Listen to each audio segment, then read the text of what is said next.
In just 1 minute, let's learn important functions of Excel. Basic filtration. Let's say this is our data and we want to filter a few things from here. What is filter?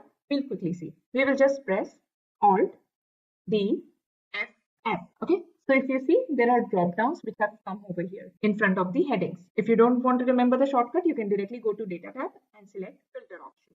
Here we can filter the names. Let's say we want to see only data of these 4 people. Okay. And if we want to see only for specific region, let's say only East, we can filter that out.